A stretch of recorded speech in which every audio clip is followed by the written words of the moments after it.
I, 28M, never had a good relationship with my cousin Harry, 31M. Our history goes back to when we were kids. Harry lost both his parents in a terrible car crash when he was 5 years old. I was only 2 at the time, so I don't remember much about his parents, but my mom told me they were driving home from a party when their car slid off an icy road. Harry was at our grandparents' house that night, which probably saved his life. After the accident, my grandparents took Harry in and raised him as their own. At first, everyone thought this was the best solution. Harry would stay with family who loved him, and my grandparents, who had just retired, could give him their full attention. What no one expected was how this would change our family dynamics forever. From the moment Harry moved in, my grandparents treated him differently from me and my sister Shania, 25F. I guess they felt guilty about his parents' death or wanted to compensate for his loss, but it went way beyond normal grandparental love. Every birthday, Harry would get expensive gifts like gaming consoles or bikes, while Shania and I got cheap toys or clothes from discount stores. During Christmas, the pile of presents under the tree for Harry was always 3 times bigger than ours combined. The preferential treatment didn't stop at gifts. Harry could do no wrong in my grandparents' eyes. When we were in elementary school, Harry would often steal my toys or break them on purpose.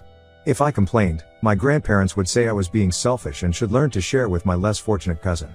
When Harry started fights with other kids at school, my grandparents would defend him, saying he was just working through his trauma. Meanwhile, if I got into any trouble, even minor things like being late to class, I was lectured about responsibility and setting a good example. Harry's behavior got worse as we entered our teens. He started drinking at 14, stealing alcohol from my grandparents' liquor cabinet. Instead of addressing the problem, they would just quietly replace the bottles and pretend nothing happened. By 16, he was regularly showing up drunk to family events. I remember one Thanksgiving when he threw up all over the dinner table and ruined the entire meal. My grandparents just cleaned it up and served him soup in his room, while telling everyone else to be understanding because he's been through so much. The real problem started when we hit college age. My grandparents had set up college funds for all 3 of us, me, Harry, and Shania. But by the time I graduated high school, they had spent most of my fund and all of Shania's on bailing Harry out of various troubles, paying for his wrecked cars, covering bounced checks, and hiring lawyers when he got caught drunk driving. They told us we could take student loans since we had 2 parents to help us, while poor Harry only had them. Shania and I ended up with massive student debt while Harry got a free ride to college. Despite having everything handed to him, Harry dropped out after 2 years. He claimed college was too stressful and he needed to find himself. My grandparents supported this decision and even gave him money to explore his options. He used this money to party and drift between dead-end jobs, never keeping one for more than a few months. Last year, my sister Shania got engaged to her boyfriend Tom, 27M. Tom comes from a good family and has a successful career in software development. Shania works as a pediatric nurse, and they saved for over a year to have their dream beach wedding. They planned everything carefully, wanting it to be perfect. A week before the wedding, Harry suddenly showed up at my grandparents' house.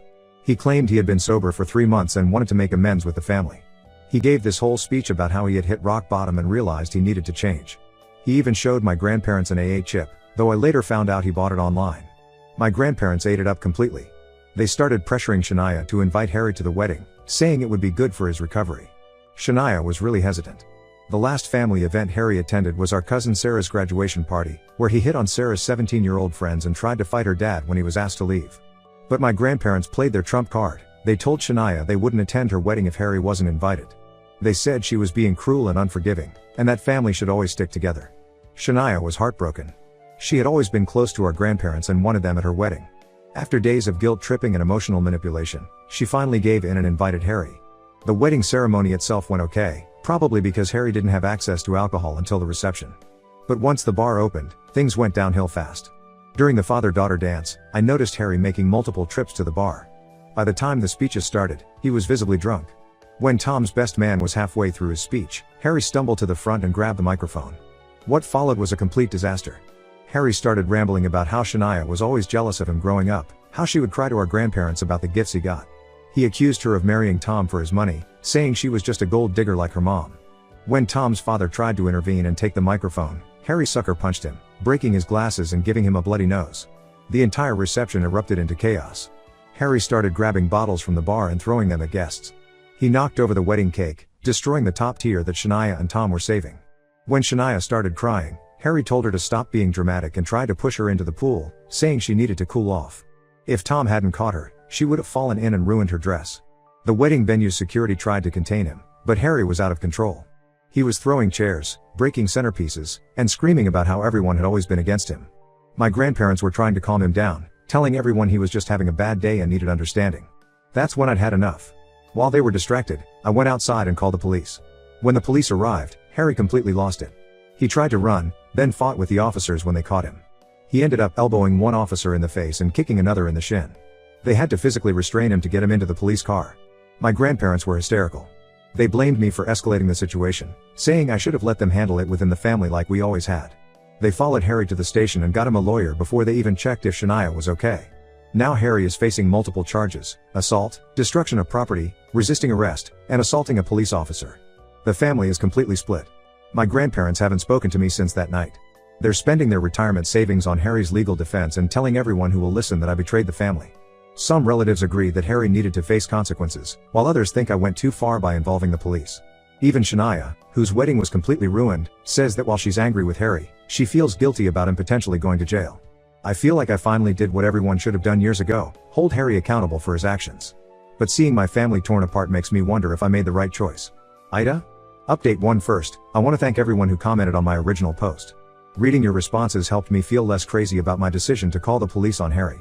A lot has happened in the past 2 weeks, and things have gotten much more complicated than I ever expected. Harry got out on bail 3 days after the wedding incident. My grandparents mortgaged their house to pay his bail and hire some hotshot defense attorney who specializes in cases involving addiction and mental health. They didn't even tell my parents they were doing this. We found out when the bank called my dad to verify some information since he was listed as their emergency contact. The night Harry got out, around 2 a.m., I woke up to someone pounding on my front door and screaming my name. I live alone in a small house I recently bought, and my first instinct was to call the police. But when I looked through the peephole, I saw Harry swaying on my porch, clearly drunk out of his mind. He was holding a half-empty bottle of whiskey and looked like he hadn't showered since getting out of jail. I told him through the door to leave or I'd call the police. This set him off completely. He started screaming about how I ruined his life, how I was always jealous of him, and how I turned the family against him. Then his threats got really scary. He said he was going to burn my house down while I slept, that he would make me regret ever being born. The worst part was when he said he knew my work schedule and would be watching me. I recorded everything on my phone while quietly calling 911. The police arrived within minutes and arrested Harry for violating his bail conditions. My neighbors had come outside by then, and several of them gave statements about his behavior. One neighbor even had security camera footage of Harry urinating on my car before he started banging on my door. The next day, my mom came over to check on me. She was really shaken up by everything and suggested we look through some old family photos to calm down, something we used to do when I was little and had a bad day. We were going through boxes in my spare room when we found something strange. In one of my grandma's old photo albums from before Harry's parents died, there was an envelope stuffed with legal documents. At first, we thought they were just old bills or insurance papers, but as we read through them, we discovered something shocking. The documents were adoption papers from when Harry was born, not from when his parents died. According to these papers, Harry's parents who died in the car crash weren't his biological parents at all. They were friends of my grandparents who took him in as a baby. His real mother was a teenager who couldn't keep him, and my grandparents arranged the whole thing through some private adoption agency. The papers showed that my grandparents actually financed the adoption and had some kind of guardianship agreement from the start. This explains so much about why my grandparents always favored Harry. They weren't just trying to make up for his parents' death, they felt responsible for his entire life. They had basically chosen him over their own grandchildren before we were even born. My mom was stunned. She had no idea about any of this, which meant my grandparents had kept this secret from everyone, including their own children, for over 30 years. We debated what to do with this information for hours. Part of me wanted to expose everything right away, but my mom suggested we talk to my grandparents first. When we confronted them with the documents, my grandmother burst into tears while my grandfather got angry and defensive. They finally told us the whole story. Harry's biological mother was actually my grandfather's niece, his sister's daughter. She got pregnant at 16 and begged them for help. Instead of supporting her as a single mother, they convinced her to give the baby up for adoption and arranged for their friends to adopt him. They swore the friends to secrecy and set up a trust fund for Harry. When Harry's adoptive parents died in the car crash, my grandparents saw it as their chance to finally raise him themselves. They admitted that their guilt over separating him from his birth mother made them overcompensate by giving him everything he wanted. They never told anyone because they were afraid it would disturb the family peace. I was disgusted by their secret keeping, but what really got me was their reaction when I suggested telling Harry the truth. They begged me not to tell him, saying it would destroy his fragile mental state and ruin his defense in court. They even offered to sign their house over to me if I kept quiet. When I refused to be bought off, they threatened to tell everyone that I was lying and trying to extort them. My sister Shania thinks Harry deserves to know the truth, especially since his biological mother is still alive, though my grandparents refuse to tell us where she is. Our parents are torn. They're angry about being lied to all these years, but they're worried that revealing everything now might push Harry over the edge. Harry's court date is next month. His lawyer is pushing for a plea deal, claiming that Harry's actions at the wedding were caused by the trauma of losing his parents. My grandparents are supporting this narrative, telling everyone how Harry has suffered so much loss in his life. Meanwhile, they're pressuring all the family members to write letters to the judge about what a good person Harry is deep down. I feel sick watching them continue to enable Harry's behavior with more lies. The truth about his adoption doesn't excuse any of his actions, but I believe he has a right to know who he really is. But is it wrong to tell him while he's facing criminal charges? Should I wait until after the trial? Or should I tell his lawyer so they can't use the orphan trauma defense? I'll update again after I decide what to do. Right now, I'm just trying to process everything while dealing with the fact that my entire childhood was basically built on a lie. Update 2. After much thought and discussion with Shania, I decided Harry needed to know the truth about his adoption. I couldn't stand watching my grandparents use his orphan trauma as an excuse for his behavior, especially when it was all based on lies they created. I arranged to visit Harry in jail, though my grandparents tried everything to stop me.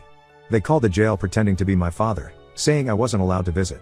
When that didn't work, they told Harry I was coming to mock him about his charges. Despite their interference, I managed to see him last week. Harry looked terrible. He'd lost weight, and his hands were shaking from alcohol withdrawal. At first, he just glared at me through the visiting room glass. I didn't waste time with small talk. I showed him copies of all the documents we found. The adoption papers, the legal agreements, everything. I even had a photo of his biological mother from when she was young, which I found hidden in another of my grandmother's albums. His reaction wasn't what I expected. Instead of being angry at our grandparents for lying, he completely twisted the situation. He started laughing, this weird, hollow laugh that gave me chills. Then he said this proved what he'd always known, that he was special and chosen while Shania and I were just born into the family by accident. He said our grandparents picked him because they knew he was better than us, and we'd spent our whole lives trying to steal their love from him. When I tried to explain that his biological mother was actually family and might want to know him, he became enraged. He slammed his fists against the glass and screamed that I was making up lies because I was jealous. The guards had to remove him from the visiting area. 2 days later, Harry's lawyer contacted our family. Harry told him about the adoption documents and created this whole new defense strategy. He's now claiming that learning about his adoption triggered a mental breakdown, which is what caused his behavior at the wedding. His lawyer is arguing that Harry has been suffering from severe emotional and psychological trauma his entire life without knowing why, and that's what led to his addiction issues.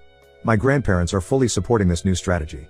They wrote long statements about how guilty they feel for keeping the truth from him, and how they can see now that their secret damaged his mental health. They even got some psychiatrists to evaluate Harry and diagnose him with various trauma-related conditions. The worst part is, it might actually work. The prosecutor offered Harry a really generous plea deal, 6 months in a private rehab facility followed by 3 years of probation. No jail time at all.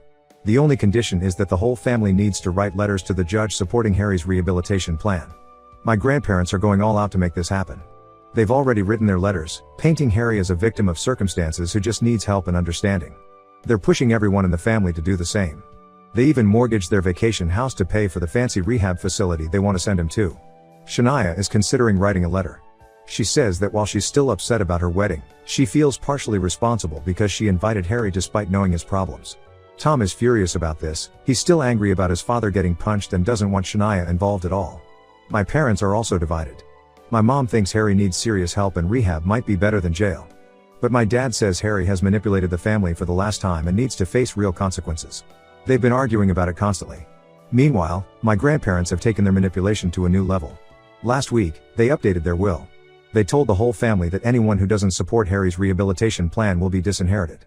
They're using my grandfather's heart condition to guilt everyone, saying the stress of Harry going to jail could kill him. The final straw came yesterday. Harry's lawyer sent me a letter threatening to sue me for maliciously revealing private adoption information if I don't write a letter supporting Harry. The lawyer claims I caused Harry severe emotional distress by telling him about his adoption without proper psychological support present. I'm standing firm in my decision not to help with Harry's defense. He assaulted multiple people, destroyed property, and threatened me at my house. Finding out he was adopted doesn't change any of that. But now I'm worried about potential legal trouble for myself, and the family pressure is getting worse every day. The judge will make a decision about Harry's plea deal next week. I'll update again once we know what's going to happen. Update 3. I know it's been a while since my last update, but a lot has happened and I needed time to process everything. The judge accepted Harry's plea deal. He went to a luxury rehab facility that cost my grandparents nearly $50,000 per month. For 3 months, everything seemed to be going well. Harry was attending therapy sessions, participating in AA meetings, and even started helping out with group sessions for other patients.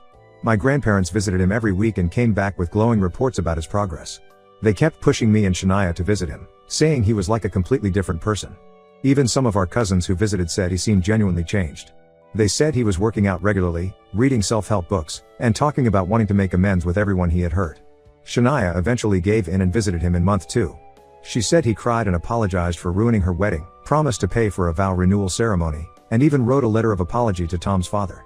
I still refused to see him, which made my grandparents increase their pressure on me. They said I was being stubborn and preventing the family from healing. Then, last month, Harry completed his rehab program. He moved in with my grandparents since one of his bail conditions was having a stable residence. He got a job at a local warehouse and started attending daily AA meetings. My grandparents were ecstatic, telling everyone this was the fresh start Harry needed. Everything fell apart last week. Tom and Shania were woken up at 3 a.m. by their security system. When they checked their cameras, they saw Harry in their driveway, slashing their car tires. Tom called the police while Shania called our grandparents. By the time anyone arrived, Harry had not only destroyed all 4 tires but had also spray-painted "Gold Digging Bitch" on the side of Shania's car and "Family Traitor" on their garage door. The police found Harry passed out in his car 2 blocks away with empty vodka bottles and a bag of pills. When they arrested him, he was screaming about how Shania and I had stolen his inheritance. Apparently, he had overheard our grandparents discussing changing their will back to include all grandchildren equally since he seemed to be doing better. This sent him into a rage. But here's the worst part, we discovered that Harry had been planning this for weeks. The police found a notebook in his car filled with disturbing writings about getting revenge on the family. He had detailed plans to burn down both my house and Shania's, lists of our daily schedules, and information about our workplaces. He'd even taken photos of Shania's house and drawn X's over all the windows. My grandparents are still defending him. They claim the stress of maintaining sobriety triggered a relapse and that we should give him another chance. They've already contacted his lawyer about getting him into another rehab program instead of jail. They're even trying to blame Tom for calling the police instead of handling it within the family. I've had enough. I've blocked my grandparents' numbers and told my lawyer to send them a cease and desist letter if they try to contact me. Shania and Tom are moving to another city for a fresh start. They're not telling anyone in the family their new address except our parents. Some relatives are calling us heartless, saying family should always forgive. But after finding those revenge plans, I can't risk having Harry in my life anymore. Maybe he'll get help and truly change someday, but I won't be around to find out. My parents understand my decision, though they're sad about the family being torn apart. Harry is back in jail awaiting a hearing for violating his probation. This time, I hope he faces real consequences for his actions. As for me, I'm looking forward to building a life without the constant drama and manipulation. Sometimes cutting ties is the only way to find peace.